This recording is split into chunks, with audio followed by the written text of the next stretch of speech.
All right, section 1. I'll just see if there's any quotes on this side. All right, section 1, surviving the millennium. As entrepreneurs, why you must and how you can come of age, by C.W. Allen. Chapter 1. Why is it a struggle to get ahead in today's society? We have no lifelong job security for today.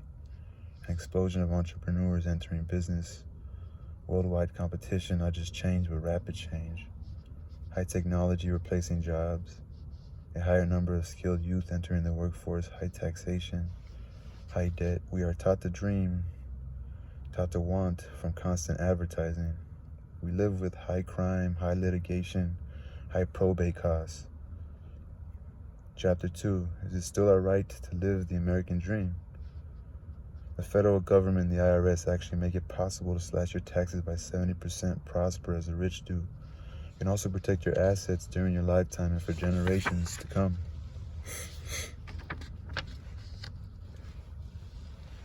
There's like a notes section right here, but I can't really mark it, So chapter 1, why is it such a struggle to get ahead in today's society? We have no lifelong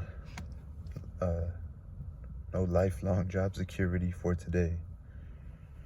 I gotta stop doing the little like bad thing. I'm messing. I feel actually good right now. I don't feel too faded like I was earlier, but anyway, we have no lifelong job security for today. An explosion of entrepreneurs entering business, worldwide competition, not just change, but rapid change. High technology replacing jobs, a higher number of skilled youth entering the workforce, high taxation, high debt. No lifelong job security for today. An explosion of entrepreneurs entering business, worldwide competition, not just change, but rapid change. High technology replacing jobs, a higher number of skilled youth entering the workforce, high taxation, high debt. We are taught to dream, taught to want from constant advertising. We live with high crime, high litigation, high probate costs. Is there a way to freedom? Okay, before I read case study 1, I like how they're doing actual showing. They're explaining through stories. The basic fact of today is the tremendous pace of change in human life. Case study 1, Salmon, part 1. Salmon had not intended to fight for her rights, but all at once she experienced a landslide of 4 financial threats. Unfortunately, each ended in disaster despite her determined efforts. Salma's turmoil began when her employer of 20 years downsized, leaving her jobless. Her employer, 20 years, downsized, leaving her jobless. She couldn't find another job, so she turned her hobby into a small business. It didn't make her a lot of money, but she loved it. She was a doll collector and prided herself on her ability to make old dolls look new again. She had about $100,000 invested in her own doll collection and earned about $20,000 a year in doll appraisals and repairs for others. Salma's second blow began one day in her studio showroom. A mother entered with her child, believing the studio was a second-hand doll store. Before the possibility of an introduction, the child managed to lay hold of and severely damage a most expensive doll. This was not Salma's doll, nor was it any ordinary doll. Previous to the unfortunate beheading, it was a perfectly preserved, highly prized Shirley Temple doll. Of course, the owner of the doll was outraged. Little could anyone imagine that the court would award the owner of the headless Shirley Temple doll $50,000, and who paid? Not the mother nor the child, as they had nothing with which to pay. Salma was directed to pay, and she did so by giving up half of her doll collection. Although the Shirley Temple doll was only valued at $900 with its head in place. The little could imagine the court would award the headless Shirley Temple doll, and who paid? Salma was directed to pay, and she did so by giving up half of her doll collection. Although the Shirley Temple doll was only valued at $900 with its head in place, the rest of the damages were for personal trauma, as the doll had meant a great deal to the owner. Are you kidding me? As if the 2 previous challenges were not enough in Salma's life, her mother passed away unexpectedly. Although Salma inherited the family home valued at $150,000, there were back taxes to be paid. When all was settled, Salma had to pay $25,000 in the court costs and attorney fees, Salmon had to pay $25,000 in court costs and attorney fees. She got nothing from the inheritance, as she had to sell the house in a slow market for less than the amount of taxes owed. Salmon's final challenge of that year was the most devastating. Her former husband had never been a good businessman and was even worse in paying his taxes. Salma had filed joint tax returns with him until 5 years ago when they were divorced. One day the IRS came to her door and demanded payment for his back taxes. Her former husband had nothing, so the IRS took possession of what Salma had left, including her home. The succession of tragic events left Salma without her dolls, no job, no home, and no money. Although this happened to Salma, it doesn't have to happen to you. Key points: we have to face the reality of today's rapidly changing workplace. Entrepreneurs are joining the quiet revolution. To survive, we have to overcome many challenges. What can I do to get ahead in today's society? Unfortunately, we have no lifelong job security today, nor will we have any in the future. We have to recognize the facts about today's society. No matter if you're an executive or a day laborer, a college graduate or a high school dropout, an unemployed or employed man, woman or child, there is no lifelong security in any job situation today. You cannot rely on a big, medium-sized, or small company to employ you indefinitely. You need to be self-employed for your primary or supplemental source of income. If not an immediate income source, consider self-employment as one source within the next few years. Change is scary to most of us, and excessive job losses have caused a revolution. Revolutions are scary. No one knows the outcome. The quiet revolution. We are in what Entrepreneur magazine calls the quiet revolution of the entrepreneur. 40 million people have already joined. That's 8,000 per day and one every 11 seconds. Who will succeed? It's today's upfront and personal question. That's a lot of competition for people in business for themselves. That's more competition than any other time in history of man. The competition is growing. It is estimated that 60 million people will be entrepreneurs in a $600 billion a year industry in this country alone. That's a lot of competition within this country, and it's even bigger worldwide. Globally, the competition compounds. Can you compete with wages of $2 a day? Much of the world offers such labor pools. Why is change today so different? It's not just change, but rapid change. Yes, rapid change has impacted our society more drastically than any other revolution known to man. It took us 100 years to change from an agricultural to an industrial age, but only 5 years to feel the drastic impact of the technological global age upon the workforce, including blue-collar workers and executives, young college graduates, and seasoned professionals. This impact of the technological global age clearly spans all professionals and work classes.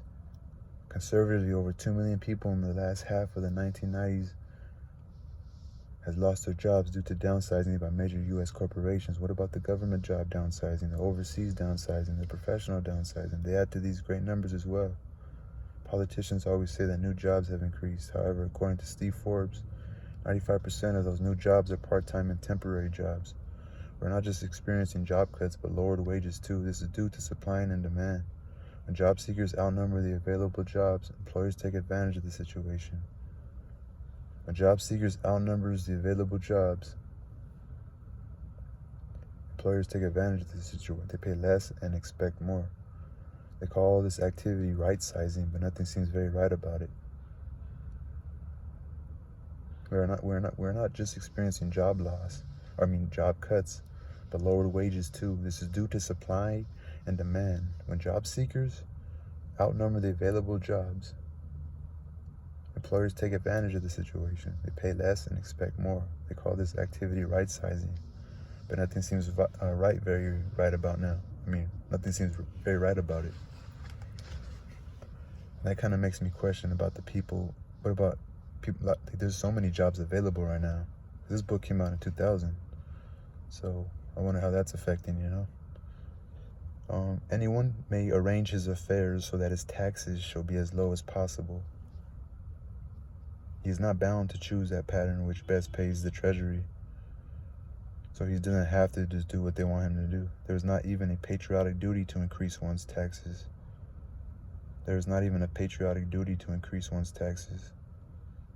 Federal court judge, learned hand. Wow. He's even saying it, like, anyone can arrange his affairs so as his taxes shall be as low as possible. He's not bound to choose that pattern which best pays the treasury. There's not even a patriotic duty to increase one's taxes. This is for small businesses. You could become a corporation. Will downsizing go away and job security come back? Not likely. There are other factors. It used to take 100 people to do a job that 5 people can do in a factory today. This trend is entering all areas of the workforce, be it manufacturing, scientific exploration, medicine, or education. Technology has become so advanced that it is hard to compete in the marketplace without it. Secondly, today's child of 12 already has 8 years of computer know-how. Children today grow up with computer toys and games. They are on the internet communicating worldwide in the first grade. By the time they enter the work world, they will be able to outperform any 30, 40, or 50-year-old who has much less computer experience. And there is more. It isn't just the huge gray cloud of uncertain job security that hangs over us. It is taxation as well. Taxes consume about 70% to 80% of our income. Taxes consume about 70 to 80% of our income, which is kind of true. I wonder if I have a corporation and I work for somebody. Anyone may arrange his affairs, we read that before. Anyone may arrange his affairs so that his taxes shall be as low as possible. He's not bound to choose that pattern which best pays the treasury. It's not even a patriotic duty to increase one's taxes. Facts about taxes. Federal taxes range on average between 28% and 39%. State income taxes reach up to 12%. Social Security, Medicare taxes, or self-employment taxes are 15.3%. It's already from 43% to 63% of our income gone in income taxes. And in some states, sales taxes 7.5% more. Add county and city sales tax and business license fees in some areas. Add hidden taxes on gasoline, phone service, utilities, entertainment, hotel accommodations, luxury items, and so on and so on. You can see that it can add up to 70% or more. Damn, that's incredible. I'm not saying we don't need to pay our fair share of taxes, but I'm saying we need to really find out what our fair share is and pay that and no more. What is our fair share of taxes? Federal Court Judge Learned Hand says, anyone may arrange his affairs so that his taxes shall be as low as possible. He is not bound to choose that pattern which best pays the treasury. There's not even a patriotic duty to increase one's taxes. Let me cite just 2 United States Supreme Court cases. I slipped up. He's a federal judge. Learned hand states anyone may arrange. And then, so he used the same little quote that was already on the left, like a little margin. Let me show you real quick. See it? It's on the margin. So since it's on the left-hand margin,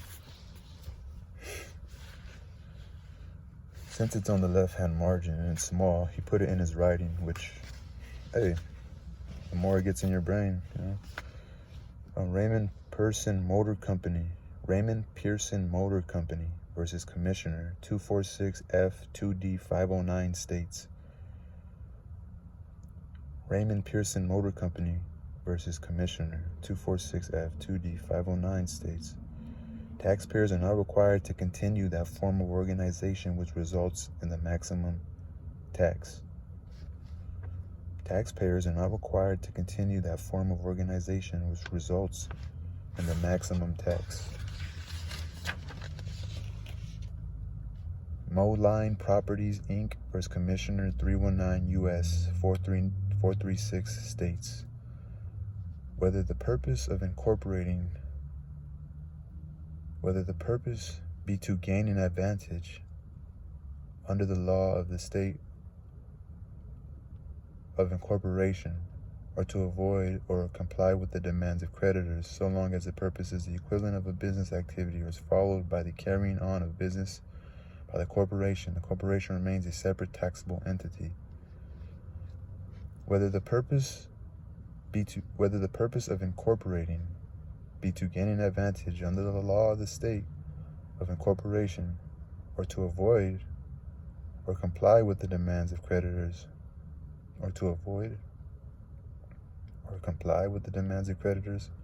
so as long as the purpose is the equivalent of a business activity or is followed by the carrying on of business by the corporation remains a separate taxable entity.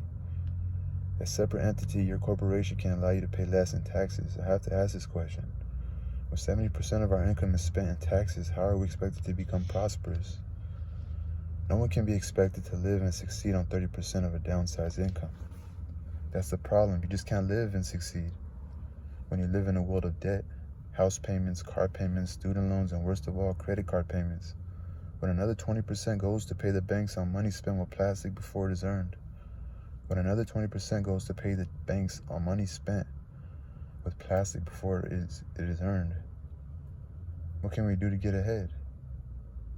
Yet advertising demands that we buy and buy and buy. It is now very easy to buy, but it's very hard to earn, to pay back, to save, to become free from financial concerns. Think of the youth today graduating from college with no job prospects in their field of study. $10,000 to $100,000 in student loans and thousands upon thousands of dollars in credit card debts. Charging with plastic comes easily, payback is hard. The more savvy adult is often in the same boat. That's our dilemma. What do? We're taught from very early childhood to imagine the good life and that it is good to live the good life. We're taught from very childhood to imagine the good life and that it is good to live the good life. Imagine living in the home you want. Imagine driving the car you want. Imagine taking vacations. Real vacations to places you have always wanted to visit. Imagine giving your children the opportunities they deserve in education and training. Imagine retiring, not having to worry if your money's going to run out before you die. Imagine being able to help your less fortunate neighbor, help an endangered species survive, help an orchestra or an art museum meet its financial obligations, help a child grow up and prosper, and on and on. This imagining is painful today because the dreams seem unattainable. Your assets. Everyone has assets. We have personal assets such as our homes, cars, stock, bonds, jewelry, and the like. And those in business also have business assets such as equipment, office furniture, real estate, buildings, and accounts receivable. Together, these form our financial base. Take a brief moment and list your assets that build your financial base. Okay, so what are your personal assets? What are your personal assets? I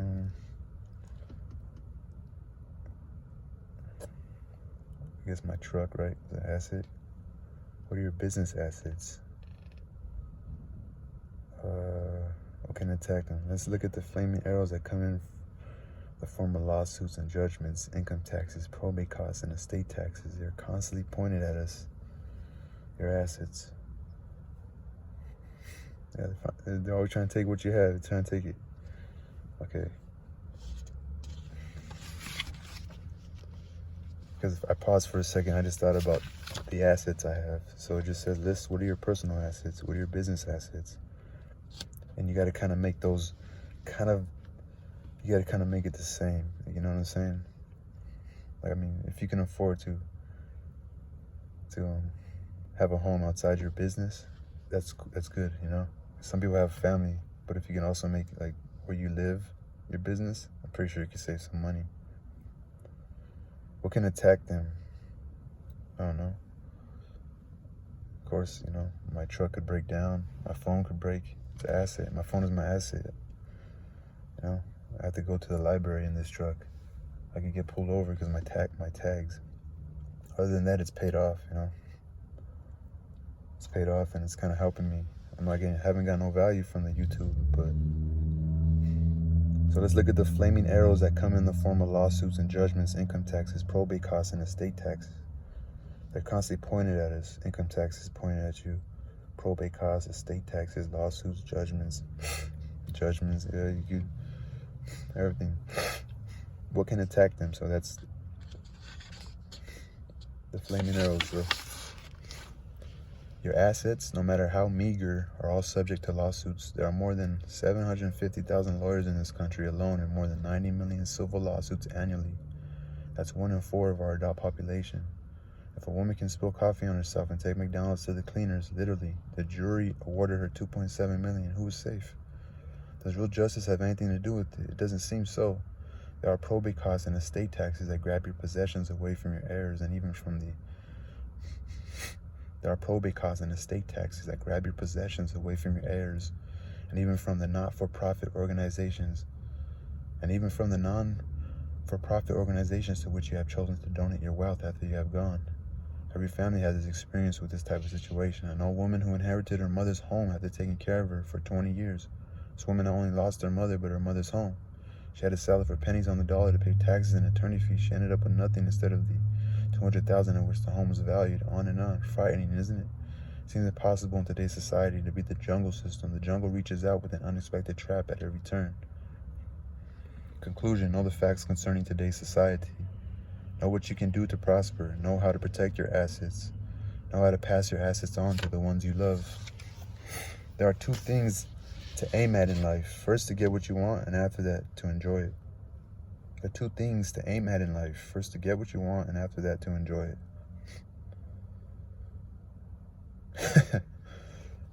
Oh, shit. So, sorry, guys. So I was going to do chapter 2 in the same video. Peace.